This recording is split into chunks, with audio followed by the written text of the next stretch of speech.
We had two kinds of titles, narrative titles and spoken titles. Alfred Hitchcock built his empire on precision, fear, and control. To the public, he was the wry master of suspense, a man who turned everyday life into an elegant nightmare. But behind the scenes, his relationships with actors could be as tense as the thrillers he directed. Hitchcock considered himself the sole author of a film. Actors were simply animated props there to serve his camera. And when they failed to fit his design, whether through rebellion, miscasting, or personal independence, he rarely forgave them. In the final years of his life, Hitchcock reportedly reflected on 6 performers who had challenged him, disappointed him, or simply refused to obey. The list spanned decades of his career, from the early black and white dramas of the 1950s to the big studio thrillers of the 1960s. It includes Oscar winners, movie icons, and one protégé who became his obsession. Each story reveals not just friction between director and star, but the darker side of creative genius. The price of perfection in a business built on ego. So, let's begin our descent through Hitchcock's stormy working relationships. This is before his death. Alfred Hitchcock revealed 6 actors he couldn't work with. Number 6, Anne Baxter, the star who never fit. In 1953, Alfred Hitchcock stepped onto the set of I Confess in Quebec City expecting smooth production.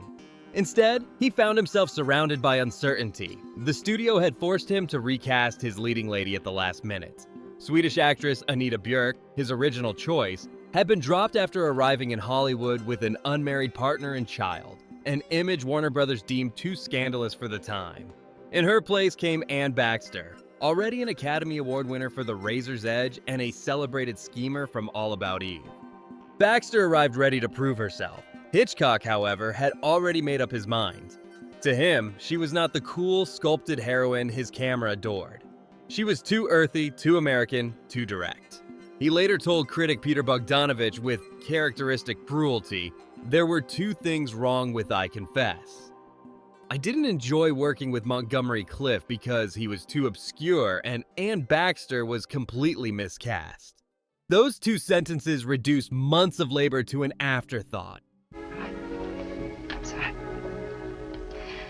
Pierre was always so brilliant. The clash began immediately. Baxter liked to talk through her characters, to understand motives and relationships. Hitchcock despised such conversation. He storyboarded every frame and expected actors to hit their marks like precision machinery. When Baxter questioned a scene, he simply turned away or gave her a blank stare. "I had no idea what he wanted," she later admitted. "He never told me if he liked to take. I just did what the camera required." The camera, in turn, seemed indifferent. Hitchcock lit her coolly, rarely granting the luminous close-ups that transformed Grace Kelly and Ingrid Bergman into icons. The tension deepened when Montgomery Clift began rewriting his own blocking under the influence of his acting coach. To Hitchcock, it was heresy. To Baxter, it was confusion. He refused to mediate. Crew members recalled her trying to find empathy with Clift while Hitchcock stood in silence, fuming. The director who could choreograph panic out of nothing could not choreograph patience. When I Confess was released, critics praised its Catholic guilt and shadowy photography, but found the romance flat. "No spark between priest and paramour," one review sighed. Hitchcock agreed, but blamed the casting. He never worked with Baxter again. Yet, hindsight paints a more complicated picture. Watch I Confess now, and you can see what she was trying to do. Her warmth battles against the film's austerity. She is the human pulse inside a mechanical morality play. Maybe that's why Hitchcock rejected her. His films thrived on repression. Baxter brought empathy. She didn't fit his geometry. In her later interviews, Baxter never expressed bitterness, only bewilderment. "Mr. Hitchcock was polite," she said, "but I always felt I'd walked into a film he'd already finished in his head." In truth, she had. For Hitchcock, spontaneity was chaos. Anne Baxter was too alive for his design, and that made her expendable. If a director's vision demands complete control, should an actor surrender individuality for the sake of the picture? Or does real artistry depend on letting the unexpected breathe through the frame? Number 5. Montgomery Clift, the method that drove him mad. When Alfred Hitchcock began I Confess in 1952, he expected a brisk, efficient shoot. His camera would move with clockwork rhythm, the actors would execute like instruments in an orchestra. Instead, he found himself wrestling with Montgomery Clift, a performer who played every note from the heart, not the score. Clift represented a new American ideal of acting: spontaneous, internal, psychological. What would you want me to say? That is up to you, Father. Well, then, I would say that Hitchcock represented the old world of control. Their collision was inevitable. Clift arrived on set carrying a suitcase full of handwritten notes, his beloved acting coach in tow, and a fierce belief that a role must be lived, not merely played. His priest in I Confess, a man bound by the secrecy of confession even when accused of murder, should have been perfect material for Hitchcock's brand of spiritual suspense. Yet the director quickly grew exasperated by Clift's insistence on finding motivation for every pause. Hitchcock's films were already motivated. He had drawn them frame by frame before the first rehearsal. "He was too obscure," the director later said flatly. "I didn't enjoy working with him." Crew members remembered the tension humming between them. Hitchcock would call cut, and Clift would keep acting, eyes closed, whispering his lines to himself. Each time, Hitchcock sighed, "We've got it, Monty," and turned away. But Clift didn't stop. He believed the truth might arrive one take later. Hitchcock, who prided himself on finishing scenes before lunch, fumed as hours slipped by. He once told a friend that method actors made art out of indigestion. Still, the camera caught something remarkable. Clift's restraint, his haunted stillness, gives I Confess its eerie weight. He doesn't play a priest, he is a man devoured by guilt. The paradox is delicious. Hitchcock, who claimed to hate his star's approach, accidentally benefited from it. The actor's inner turmoil turned the film's moral silence into something palpable. Viewers believed him, even if the director did not. When I Confess premiered, reviews were mixed. Critics admired the mood but found the emotions opaque. Hitchcock blamed Clift's obscurity. Privately, he told Peter Bogdanovich that method actors brought their neuroses to work and left them on your doorstep. Clift, meanwhile, said little. Friends recalled that he left the shoot exhausted and disillusioned, calling it a priestly burial. Their clash was more than personal. It marked a shift in Hollywood itself. The post-war generation wanted emotional truth. Hitchcock wanted cinematic grammar.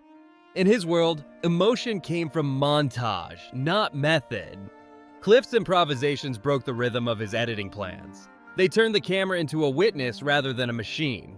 Hitchcock never forgot the discomfort of losing control, and he never worked with a method actor again. Looking back, it's easy to see both sides. Clift's vulnerability gave I Confess a beating heart, but his quest for authenticity clashed with the director who treated performance as choreography. Hitchcock wanted to sculpt marble. Clift wanted to breathe. The tragedy is that each man needed the other. Hitchcock could have used more human mess. Clift, more structure. Instead, both retreated into their respective myths. One of control, one of chaos. Years later, when Clift's health and career declined, Hitchcock mentioned him only once more. He was a beautiful boy, but he needed too much.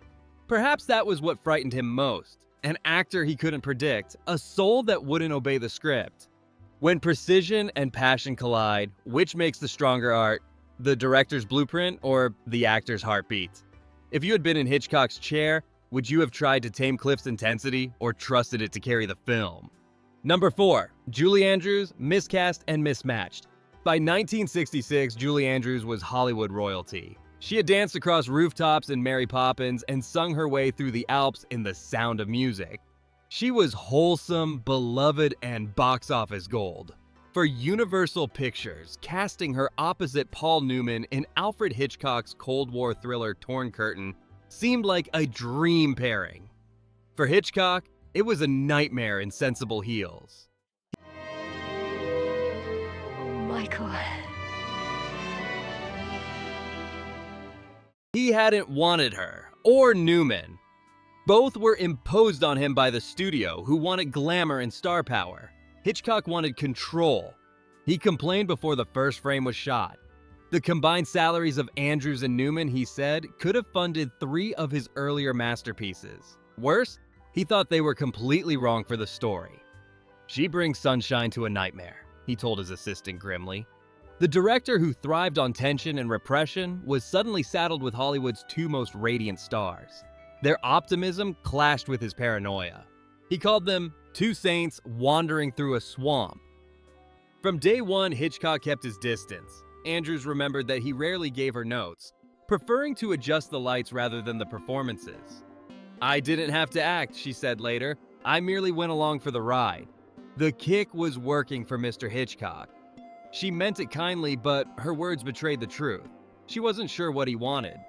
Hitchcock, meanwhile, referred to her as too polished, too self-aware, and too pleasant. He once told a colleague, "You can't create suspense with a woman who makes people feel safe." During filming, the chemistry between Andrews and Newman fizzled. Newman's brooding intensity met her crystal-clear precision, and instead of sparks, there was frost. Hitchcock noticed and began to withdraw even further. He reportedly told them, "Say anything you like, I'll fix it in the cutting room." The man who storyboarded every breath was surrendering to indifference. On set, he directed with silence, a punishment worse than anger. The production limped on. Andrews, ever professional, endured the chill with her usual grace. Newman tried to engage Hitchcock in conversation about his character's motivation, only to be met with the now famous retort, "The motivation is your salary." Andrews laughed politely when she heard it. She later described the shoot as strange. The film was about deception, and everyone was pretending to enjoy themselves. When Torn Curtain was released, audiences were puzzled. Critics called it a cold film about cold people. Andrews' warmth seemed out of place, and Hitchcock's style felt mechanical. The master of suspense, once untouchable, was showing cracks. He blamed the studio, the casting, the era, anything but himself. To him, Andrews represented everything wrong with modern Hollywood. Charm without mystery, personality without danger. Yet her dignity outlasted the feud. In interviews years later, Andrews refused to disparage him. "He loved to lead you into suddenly being surprised," she said. "It was a masterclass." For Hitchcock, the sentiment would have felt like faint praise. He never hired her again, nor any actor the studio pushed on him. To him, Torn Curtain was a cautionary tale. Never let stars outshine the story. Andrews, meanwhile, continued to soar, her career untouched.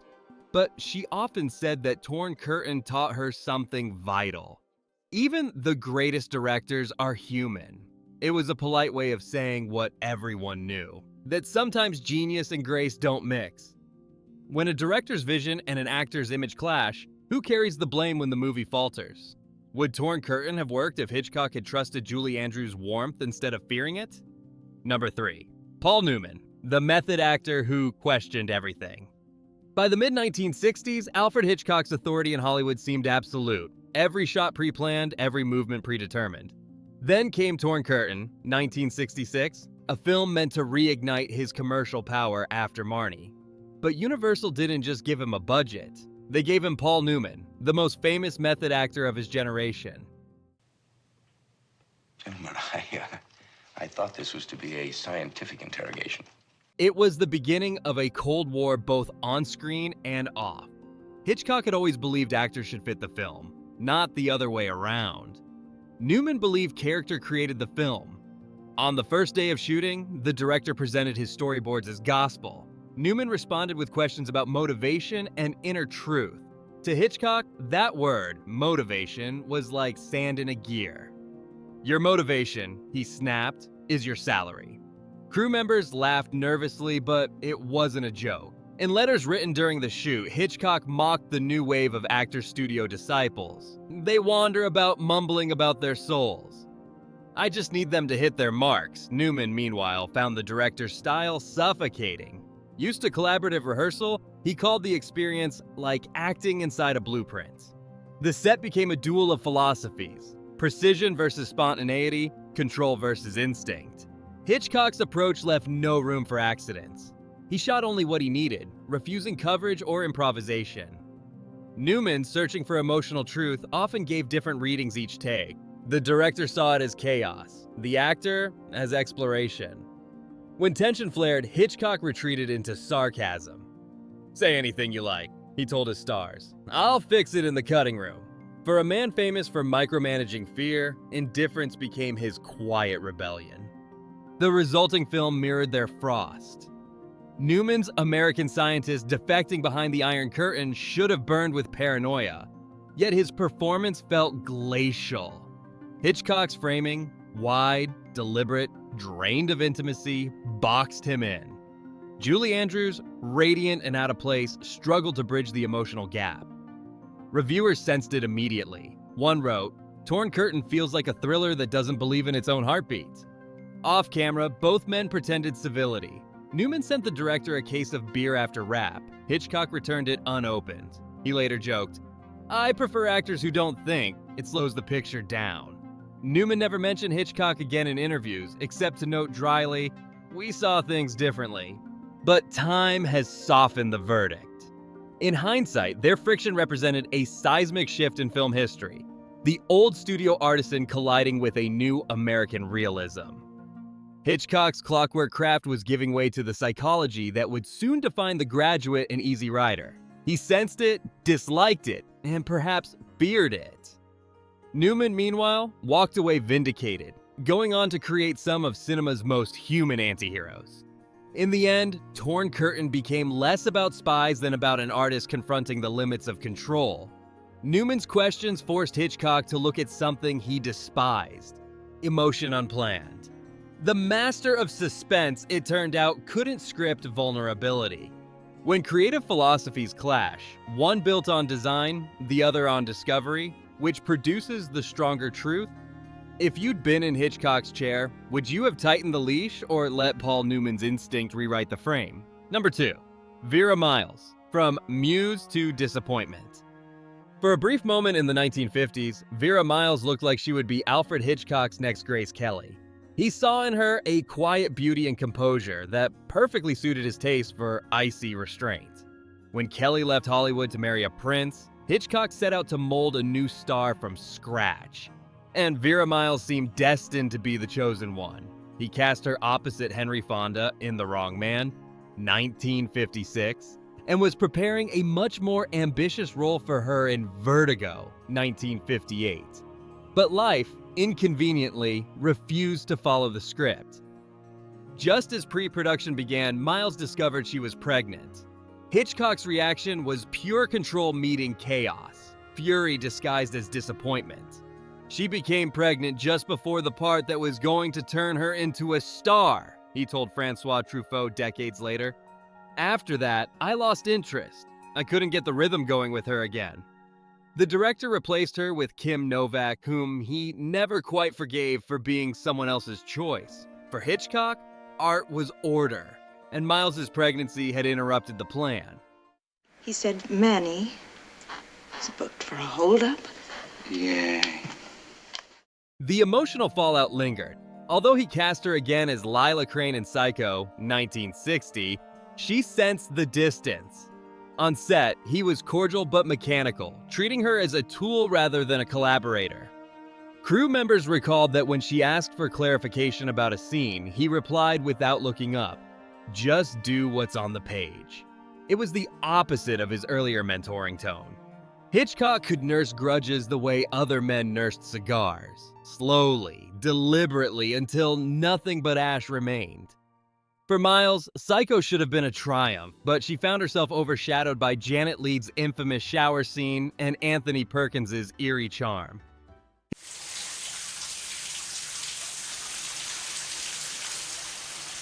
Hitchcock never offered her another substantial part. When interviewed years later, she said carefully, "He was brilliant, but he never forgave interruptions." The remark says everything. For Hitchcock, a pregnancy wasn't a blessing. It was sabotage of his cinematic geometry. Behind the sexism of his reaction lay something deeper: fear of loss of control. Hitchcock's women were always engineered: hair, wardrobe, behavior, until they became part of his mise-en-scène. Miles's decision to follow her own timeline defied that control, and in his world, defiance was unforgivable. Yet even in his resentment, he couldn't fully erase her. In Psycho 2, 1983, decades after Hitchcock's death, Miles returned to the role of Lila Crane, now hardened by trauma, a poetic echo of the young actress he once abandoned. Time had done what Hitchcock could not, given her depth. Historians still debate whether Miles's lost vertigo could have changed film history. Would she have given the film's icy romantic obsession a more human warmth than Novak? Or did her absence push Hitchcock toward the surreal perfection that made Vertigo immortal? The irony is that the very pregnancy that ended their partnership also preserved his myth. In the end, their story feels less like a feud than a morality play about power and autonomy. Hitchcock's disappointment was rooted in entitlement. Miles's betrayal was simply the assertion of her own life. What he saw as lost rhythm might have been the first sign that his era of total control was ending. Can a director's obsession with control cross the line into cruelty? If Vera Miles had made Vertigo, would Hitchcock's masterpiece and her career have looked entirely different? Number 1. Tippi Hedren, the muse who became a victim. When Alfred Hitchcock first saw Tippi Hedren in a 1962 television commercial, he told his team, "Find that girl." She was unknown, a former model with no acting experience, but he was convinced he could make her into his next Grace Kelly. Within weeks, she was under a 7-year contract at $600 a week, signed to appear in The Birds. I want you to do a favor for me. No, this is a small one. It should have been the launch of a brilliant career. Instead, it became one of the darkest chapters in Hollywood history. On the surface, The Birds was a triumph. The production introduced audiences to Hedren's ethereal beauty and uncanny stillness, qualities Hitchcock prized. Behind the scenes, though, the director's fascination curdled into obsession. Crew members recalled that he watched her constantly, dictating her wardrobe and her diet, even forbidding other men on set to speak to her. His attention was both paternal and predatory. Hedren later said, "It was as though I was a piece of property. He told me he would destroy me." The breaking point came during the film's most famous sequence, the attic attack. Hedren had been told the birds would be mechanical. Instead, live gulls and crows were hurled at her, their wings beating her face for 5 straight days. Exhausted and bleeding, she collapsed and required medical attention. Hitchcock visited her dressing room only to remark, "Well, they say all actresses should be treated like cattle." She never forgot that line. After The Birds, Hitchcock immediately cast her in Marnie, 1964, a psychological thriller about sexual trauma, an eerie echo of what was happening off camera. His fixation intensified. He called her at all hours, controlled her publicity, and allegedly made explicit advances. When she finally confronted him and demanded release from her contract, his response was chilling. "I'll ruin your career." He kept his promise. Though she was bound to him by contract, he refused to cast her in new projects and told other studios she was unavailable. For nearly a decade, one of Hollywood's most promising new stars was frozen out of work. Decades later, Hedren spoke of the experience with a calm that belied the pain. "He destroyed my career, but not my life," she said in her memoir. "What he did was evil, but I survived." Hitchcock, for his part, never apologized, never mentioned her again publicly, and continued to insist that Marnie was one of his greatest achievements. No, I do not know anyone named Frank Abernathy. I have never known anyone named Frank Abernathy. Now, will you please go? Critics now view the film as both a masterpiece and a confession, a story of control, obsession, and violation that mirrored the director's own behavior.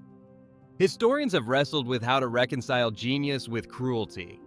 Without Hedren's composure, The Birds and Marnie might not exist as they do. Yet, her suffering became part of the auteur's myth, the price of creating Hitchcock blondes. Modern scholarship sees her as a survivor rather than a muse, someone who exposed the dark psychology behind the immaculate framing. In recent years, filmmakers and actors have reevaluated Hitchcock's legacy. Hedren's granddaughter, Dakota Johnson, called his conduct completely unacceptable. Even so, Hedren herself refused bitterness. "He was a brilliant man and a sad one. I pity him." That mix of condemnation and empathy feels fitting. In the end, she turned the narrative around. Her dignity became the closing act of his story. Can we admire a director's craft while condemning the cruelty behind it? If you had been in Tippi Hedren's place, would you have walked away from stardom or fought to change the system from within? Alfred Hitchcock's reputation as the master of suspense rests on his ability to control every frame, every reaction, every heartbeat of his audience. But behind that mastery lay a deep distrust of actors, a belief that performance was just another variable to be managed. His feuds with 6 very different stars reveal not only his genius, but his limitations. Tippi Hedren exposed the cruelty that hid beneath his polished precision, a man who turned mentorship into possession. Vera Miles uncovered how easily admiration could curdle into resentment when life refused to follow his storyboard. Paul Newman and Julie Andrews showed how the new era of Hollywood realism collided with his old-world discipline, while Montgomery Clift and Ann Baxter reminded him that individuality could not always be bent to the camera's will. Yet in every clash, something cinematic was born. Hedren's quiet terror, Miles's intelligence, Newman's tension, all became part of his myth. Hitchcock's cruelty did not create their talent, but it magnified their humanity. Perhaps that's the paradox. His obsession with control gave us films that feel uncontrollable, charged with unease because they were made by a man terrified of losing power. By the end of his life, Hitchcock reportedly looked back on these conflicts without remorse, only with fatigue. "Actors are cattle," he once said.